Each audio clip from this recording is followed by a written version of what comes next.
all of you. Before that, we read for accounting.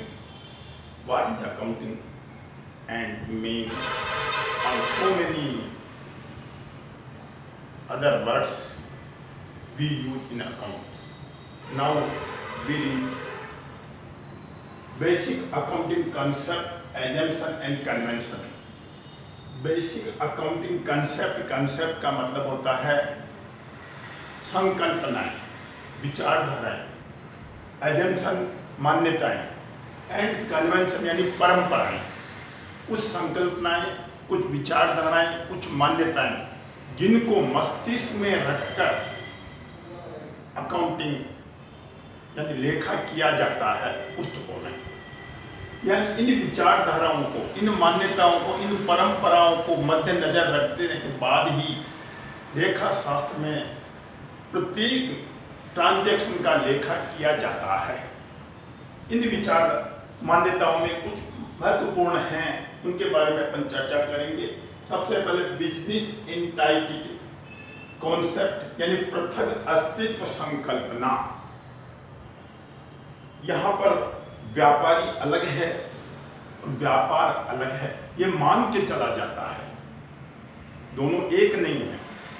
व्यापार में लाभ होता है, व्यापार का लाभ है, व्यापारी का नहीं। व्यापारी अलग माना जाता है और व्यापार अलग माना जाता है। इसलिए देखा होगा व्यापार में जो प्रोप्राइटर होता है, जो स्वामी होता है, जो मालिक होता है, पूंजी लगाता है, अपने नाम से खाता नहीं खोल करके पूंजी खाता यानी कैपिटल अकाउंट के नाम से अकाउंट खोला जाता है। तो कैपिटल अकाउंट भी व्यापारी का रिप्रेजेंटेशन करने वाला व्यक्तिगत खाता होता है और व्यापार के लिए कैपिटल एक प्रकार से लायबिलिटी है, व्यापारी को वापस चुकाना है।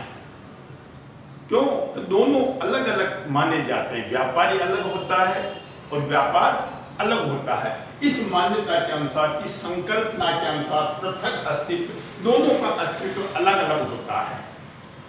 व्यापारी यदि स्वयं पैसा नहीं लगाता है, अन्य स्थान से उधार लेकर के पैसा लाता है, व्यापार में लगाता है, तो जहां से पैसा उधार लेके लाता वो अपने लिए लायबिलिटी कहलाती है। तो व्यापार में व्यापारी जो भी पूंजी लगाता है वो भी अपने लिए लायबिलिटी मानी जाती है। तो इस संकल्पना का अर्थ ये हुआ कि व्यापारी अलग है और व्यापार अलग है। इस संकल्पना को मान करके आपको पुस्तकों में लेखा करना होगा।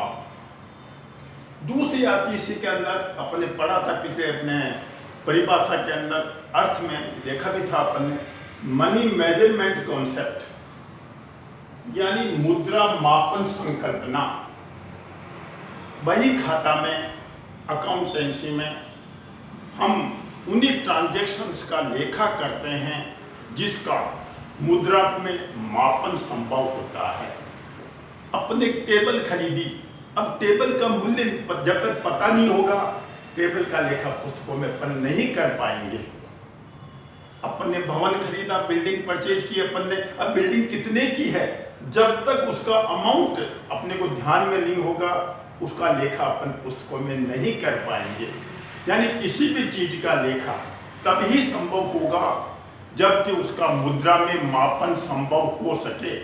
तो अकाउंटेंसी में बही खाता में उन्हीं ट्रांजैक्शंस का लेखा अपन करते हैं जिनका मुद्रा में मापन संभव होता है। किसी को अपन ने धन्यवाद दिया है, उसका लेखा पुस्तकों में नहीं होगा क्योंकि धन्यवाद का मूल्यांकन मुद्रा में नहीं हो पाता है।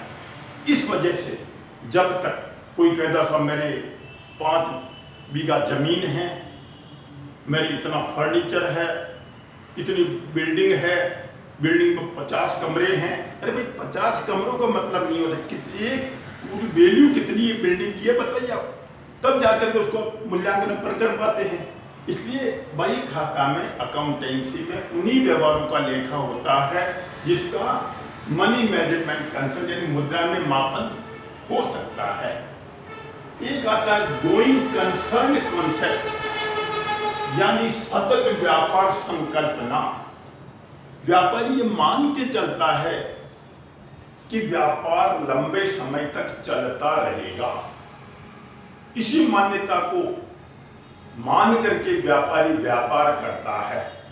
भले ही व्यापार 2 साल बाद बंद हो जाए, प्रतिकूल परिस्थिति आ जाती है, लेकिन व्यापार प्रारंभ करते समय मान के चलता है कि व्यापार लंबे समय तक चलता रहेगा। आपने देखा होगा, अपन मानव स्वभाव है, हर व्यक्ति अपने जीवन में कई कई नई चीजों का उपभोग करने के लिए नई चीजें खरीदता है। उसको ये पता नहीं है कि जीवन क्षणभंगुर है, पता नहीं कब इसको समाप्त हो जाए, लेकिन व्यापार ये मान के चलता है, व्यक्ति ये मान के चलता है कि लंबे समय तक अपन जिंदा रहेंगे। और इन्हीं मान्यताओं के आधार पर कहीं न कहीं अपन रिजर्व का निर्माण करते हैं, प्रोविजन का निर्माण करते हैं, इन्हीं विचारधारा को ध्यान में रख करके कि व्यापार लंबे समय तक चलता रहेगा, निरंतर चलता रहेगा। और इन्हीं, जैसे अपन पढ़ाई कर रहे हैं तो अब ये मान के चल रहे हैं कि हम अपनी एजुकेशन पूरी करेंगे। यदि आपके दिमाग में ये होगा था मुझे तो कक्षा 11 पास करनी, 12 पास करनी, उसके बाद में मुझे आगे नहीं पढ़ना है, तो फिर पढ़ाई के प्रति आपका रुझान कम हो जाएगा। और यदि आपको कुछ बनना है, तो मुझे चार्टर्ड अकाउंटेंट बनना है या मुझे लागत लेखापाल बनना है, तो निश्चित रूप से आप उसी के अनुरूप कार्य करोगे, उसकी रुचि बढ़ेगी, काम करने के प्रति आपकी जिज्ञासा होगी। इस वजह से व्यापार ये मान के चलता है कि व्यापार लंबे समय तक निरंतर चलता रहेगा। और इसी मान्यता को ध्यान में रख करके अपन कई प्रकार के प्रोविजंस, रिजर्व इन आदि का निर्माण किया करते हैं। नेक्स्ट आता अकाउंटिंग पीरियड कंसेप्ट, यानी लेखांकन अवधि संकल्पना। अपन जो अकाउंट तैयार करते हैं ये 12 माह के तैयार किए जाते हैं। बहुत पहले व्यापारी अपना हिसाब किताब रखते थे, दिवाली से दिवाली, दशहरा से दशहरा, कोई 1 जनवरी से 31 दिसंबर तक हिसाब रखता है। लेकिन income tax department, sales tax department बड़ी समस्या आती है, तो गवर्नमेंट ने तय कर दिया लेखांकन अवधि कि सभी अपनी लेखांकन अवधि 1 अप्रैल से 31 मार्च तक रखेंगे। तो इस 12 महीने का हिसाब किताब उनको प्रस्तुत करना होता है। तो मेरा इससे क्या होता है, आपस में तुलना करने में भी सुविधा रहती है। अन्य बिजनेस से भी अपन, अन्य व्यापार से भी अपन तुलना करना चाहें तो लेखांकन अवधि समान होनी चाहिए। पिछले साल से इस साल व्यापार में उन्नति हुई है या अवनति हुई है, इसकी तुलना तभी संभव होगा जबकि उसकी अवधि समान है। इस वजह से गवर्नमेंट ने अकाउंटिंग ईयर जो तय कर दिया है वो है 1 अप्रैल से 31 मार्च तक, और इस अवधि तक अपने को हिसाब किताब तैयार करना होता है ताकि अन्य व्यापार से भी तुलना कर सकते हैं। पर अपनी पिछली अवधि से इस अवधि की उन्नति और अवनति का भी ज्ञान अपने को हो सकता है। इस अकाउंटिंग पीरियड कंसेप्ट एंड लेखांकन अवधि संकल्पना समान होनी चाहिए। 12 महीने का हिसाब किताब अपने को प्रस्तुत करना चाहिए। हाँ, जिस साल व्यापार शुरू होता है, जैसे उदाहरण के लिए 1 जनवरी से व्यापार शुरू किया गया है, तो इस वर्ष अपन 3 महीने बाद अकाउंट क्लोज कर सकते हैं, लेकिन अगले साल 1 अप्रैल से 31 मार्च तक अपने हिसाब किताब प्रस्तुत करना होगा। एक आता है इसके अंतर्गत कॉस्ट कॉन्सेप्ट, लागत संबंधी संकल्पना, यानी यहां पर अपन किसी संपत्ति खरीदते हैं तो उसका लेखा लागत मूल्य पर ही किया जाता है। इसको कहते हैं हिस्टोरिकल कॉस्ट, ऐतिहासिक लागत। यानी अपन ने कोई भवन खरीदा है 5 लाख रुपए के अंतर्गत, तो वह बिल्डिंग का लेखा 5 लाख रुपए ही माना जाएगा, और वो 5 लाख रुपए को मान करके ही अपन उस पर मूल्यह्रास यानी डेप्रिसिएशन, निरंतर हर साल मूल्य में होने वाली कमी का लेखा 5 लाख रुपए को मान करके ही करेंगे। अपन सोचते हैं कि बिल्डिंग अपने 10 साल तक काम आएगी, तो 5 लाख को अपन 10 वर्ष में राइट ऑफ कर सकते हैं। तो मेरा कहने का मतलब बही खाता में जो लेखा है उसको हिस्टोरिकल कॉस्ट यानी लागत के ऊपर उसका लेखा किया जाता है।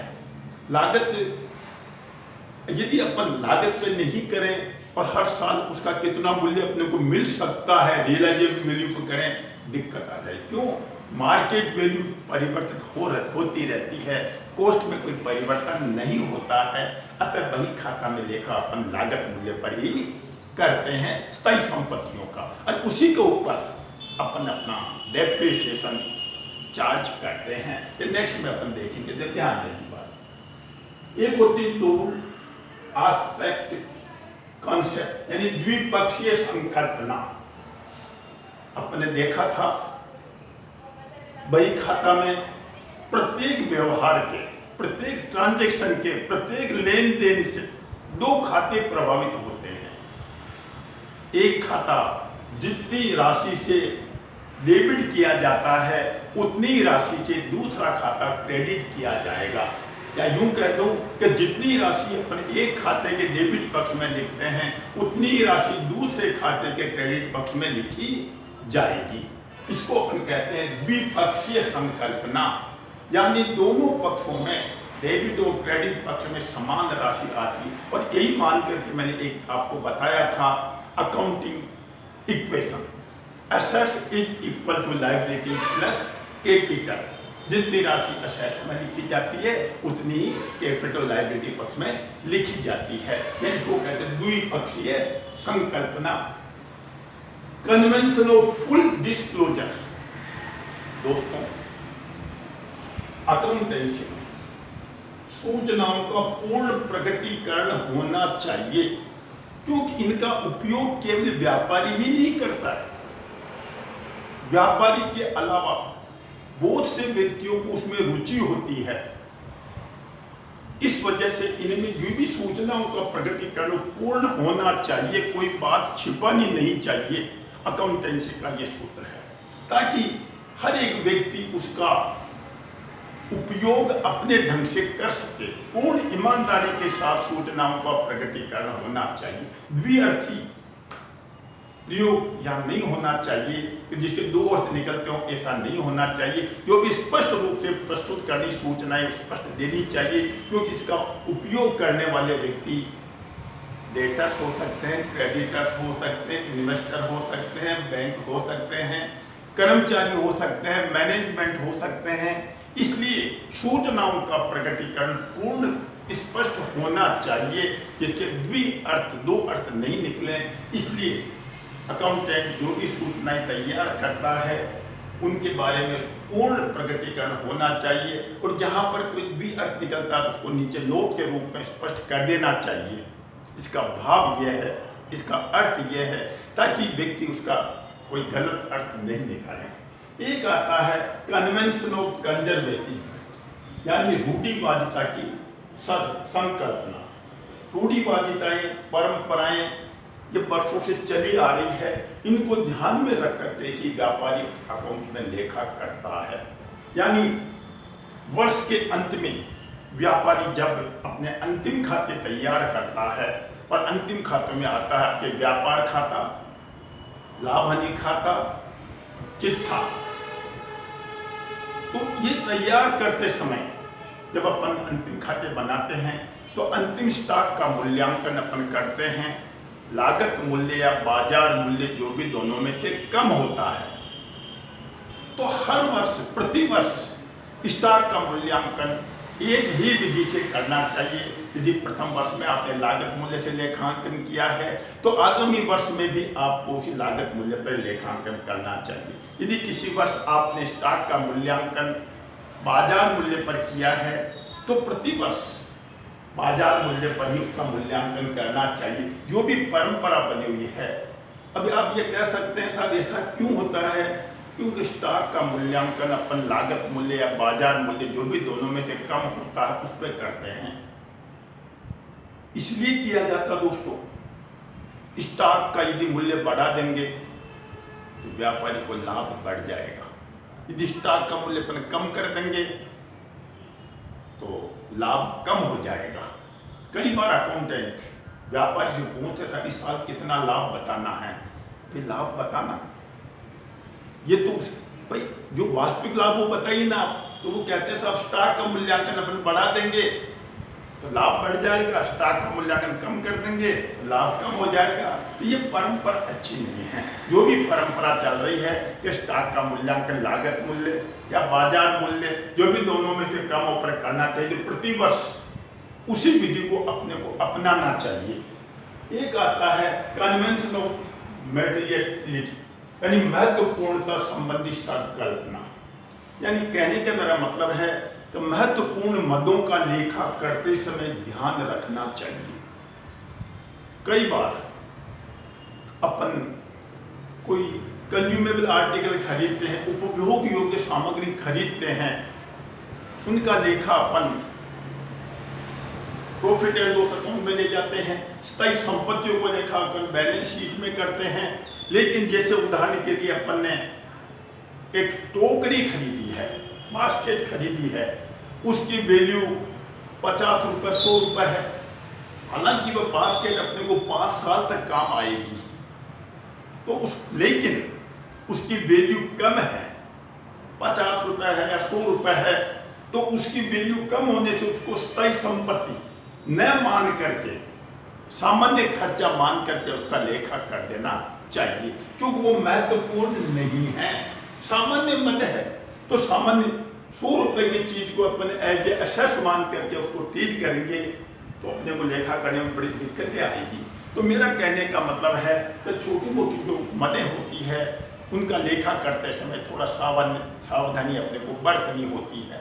इसके अलावा भी कई और भी मान्यताएं अपने को मिलेगी, संकल्पनाएं हैं, कोई परंपराएं हैं, उनको ध्यान में रख करके अपने को लेखा करना होता है।